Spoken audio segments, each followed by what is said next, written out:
The Master Replicas Signature Limited Edition AT-AT Walker version 2, or known as for the Hoth Snow Base diorama with the crushed snow speeder, is without a doubt a holy grail for collectors. The model comes with a plaque signed by Phil Tippett and includes artwork documentation that comes in a very elegant and thick black envelope.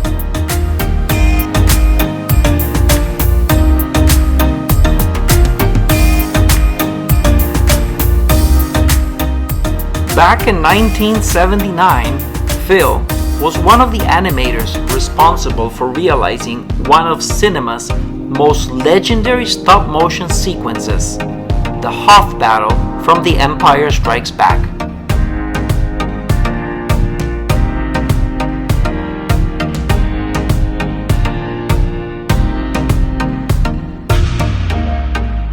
The replica, along with the base and the acrylic cover, weighs 44 pounds, and standing at 19 inches tall, it is considered a studio-scale replica.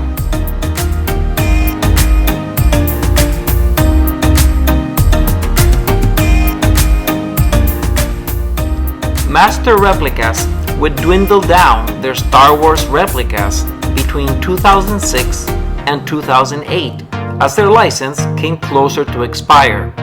Nowadays, the limited editions that they produced have skyrocketed in price to multiple times what they used to cost when new, making it harder for the avid collector to obtain.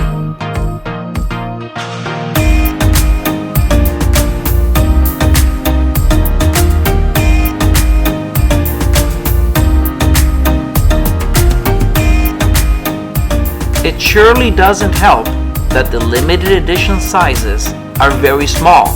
In this case, they only made 750 units worldwide of this version.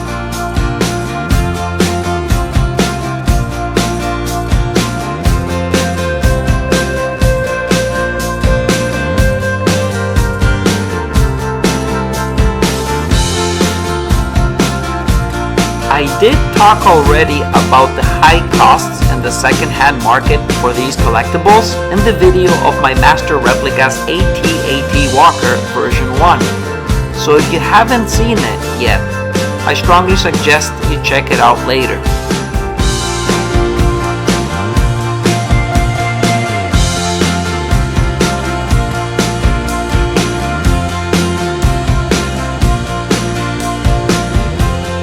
I really have to talk about how extremely lucky I was to buy this one new when it came out, and I am not kidding when I say I bought it by just pure luck.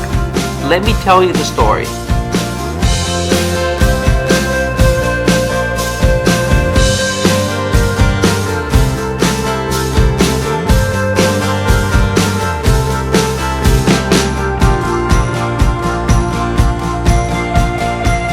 There used to be a store in downtown Toronto on Queen Street called the Silver Snail. Very famous and therefore well known for selling comics and also statues. I was a weekly customer at this store.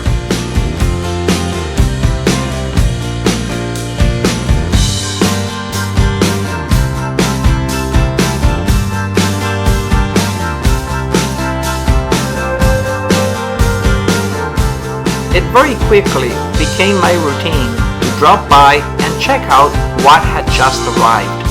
I knew very well as a collector of many brands such as Code 3 Collectibles, EFX Collectibles, Master Replicas, Sideshow Collectibles, Gentle Giant, Weta Collectibles, and so many others, that only one or two pieces would arrive of a certain collectible, and if I missed out, it would be for good.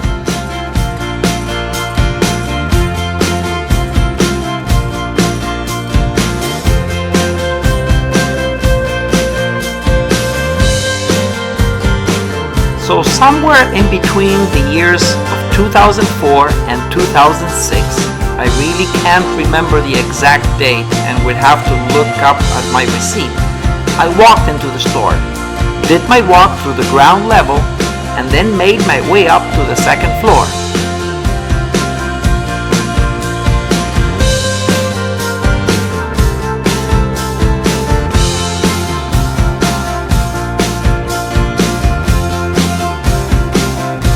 When I reached the top of the stairs, I just couldn't believe my eyes.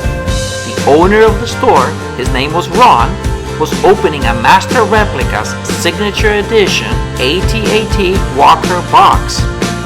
He had just opened the two top flaps of the brown shipper box, and I said without hesitating, "I'll take it."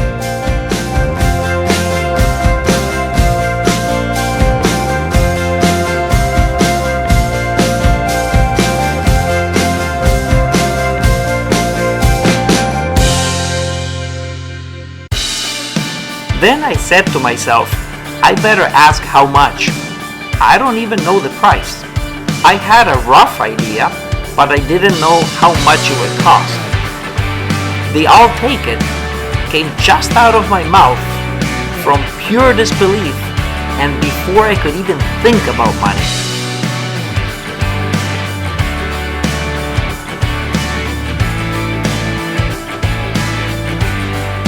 At the end, I slapped my credit card and paid $1,979 Canadian dollars, which at the time was about $1,300 US or so. The collectible had a lower cost in the US by about $200 or so less. It was more expensive here in Canada because of the shipping and broker fees that retailers pay. Hence, they pass these costs along to the consumer.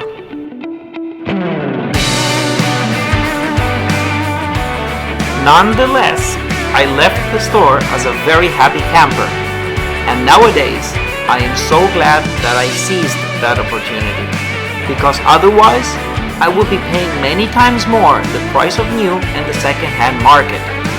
In a few words, I was at the right place and time.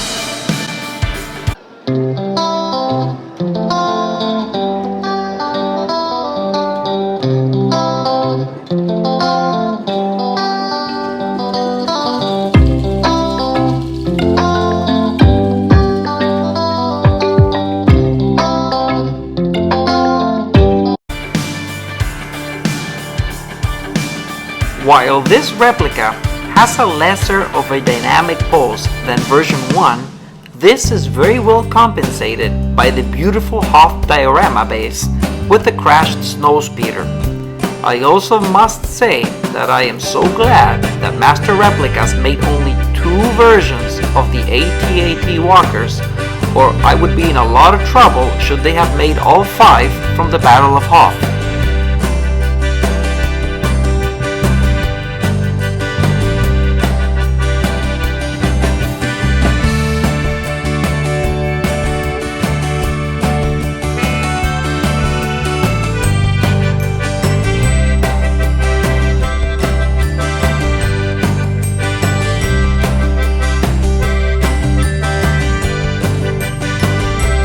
Overall, this version of AT-AT is my favorite, but I still prefer the lighter paint color of version 1. This one feels just too dark for me. Regarding the paint job, as I said before in my other video about the AT-AT version 1, the paint job and weathering on this version 2 could also have been better. But I don't think I will be losing any sleep over it, nor will I be repainting the model anytime soon.